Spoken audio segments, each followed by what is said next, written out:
sidang yang mendengar di dalam rakaman di Suara Sunnah, yang berada di negeri-negeri yang lain yang mungkin ada padanya tamasya-tamasya ataupun aid menyambut bulan Rabiul Awal, maka kita khabarkan hujjah pertama kita pada malam ini ialah Allah Subhanahu wa taala menjelaskan dalam Ali Imran pada ayat yang ke-31, jika kamu benar-benar mencintai Allah, ikutilah aku.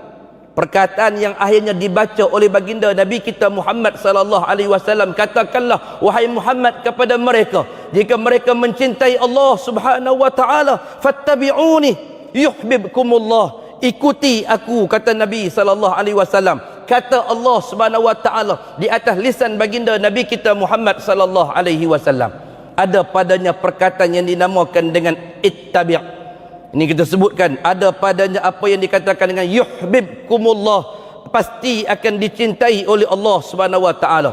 Dalam satu ayat 31 Ali Imran, Allah Subhanahu wa taala meletakkan kedua-dua sifat ini, iaitu sifat mengikuti dan ada padanya kecintaan yang datang daripada Allah Subhanahu wa taala. Ikut Nabi sallallahu alaihi wasallam dengan sebaik mungkin, dengan redanya kita di atas apa yang telah disampaikan oleh Nabi sallallahu alaihi wasallam, walaupun kita tak berpuas hati dengan terpaksa meninggalkan ajaran nenek moyang kita sekalipun, terpaksa kita meninggalkan amalan nenek moyang kita demi mengikuti apa yang telah ditunjuk, apa yang telah disuri tauladankan oleh baginda Nabi kita Muhammad sallallahu alaihi wasallam. Kerana Allah Subhanahu wa taala telah menegaskan, katakanlah wahai Muhammad, jika benar kamu mengasihi Allah, jika kamu benar mencintai Allah Subhanahu wa taala, ikutlah daku, nescaya Allah Subhanahu wa taala pasti akan mengasihi kamu, pasti Allah Subhanahu wa taala akan mencintai kamu. Bukan sekadar Allah Subhanahu wa taala cinta kepada kita, setelah mana kita mencintai dan mengikuti baginda Nabi kita Muhammad sallallahu alaihi wasallam,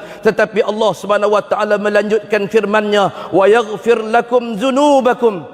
Dengan kecintaan kita kepada Allah Subhanahu wa taala, dengan kecintaan kita kepada baginda Nabi kita Muhammad sallallahu alaihi wasallam, maka Allah Subhanahu wa taala akan mencintai kita, Nabi sallallahu alaihi wasallam akan mencintai kita. Habis takat tu sajakah? Tak habis lagi. Allah Subhanahu wa taala sambung, wa yaghfir lakum dzunubakum, dan pasti Allah Subhanahu wa taala akan mengampunkan dosa-dosa kalian. Wallahu ghafurur rahim, dan sesungguhnya Allah Subhanahu wa taala itu Maha Pengampun lagi Maha Mengasihani. Benamkan dalam diri kita, jadikan Rabiul Awal pada tahun ini sebagai titik permulaan untuk kita bersungguh-sungguh ingin berjalan mengikut cara yang ditunjukkan oleh baginda Nabi kita Muhammad sallallahu alaihi wasallam.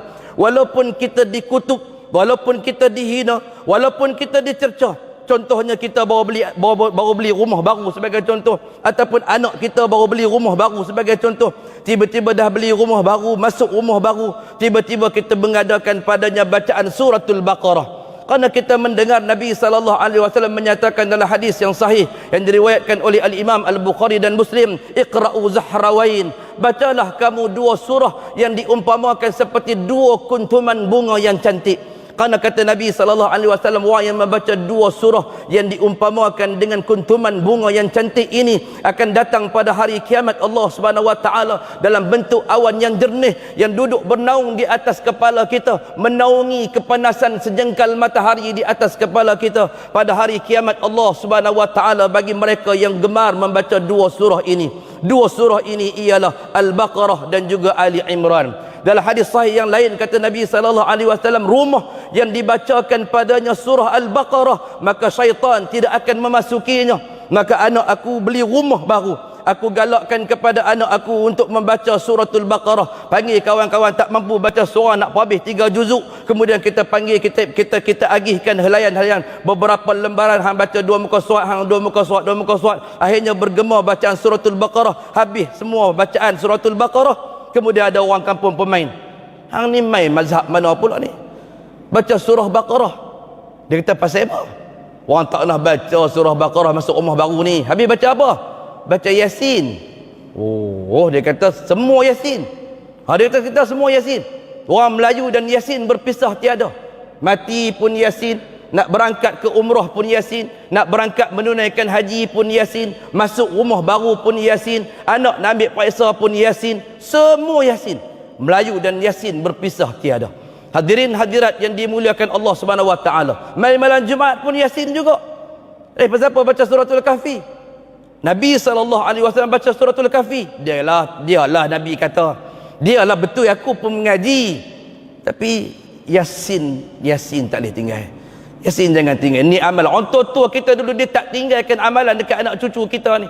Melainkan benda tu mesti ada sesuatu padanya kemujaraban dan faedah dan keistimewaan. Tegak pumpang. Hadirin hadirat yang dimuliakan Allah Subhanahu wa taala sekalian.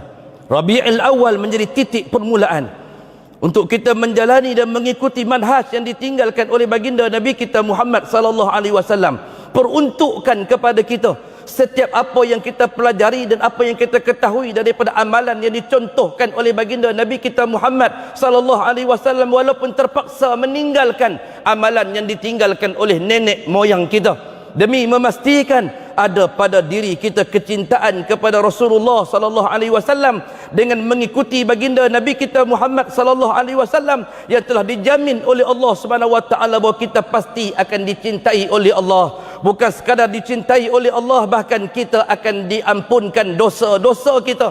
Dan kemudian sesungguhnya Allah Subhanahu wa taala itu menegaskan bahawa dialah yang Maha Pengampun lagi Maha Penyayang.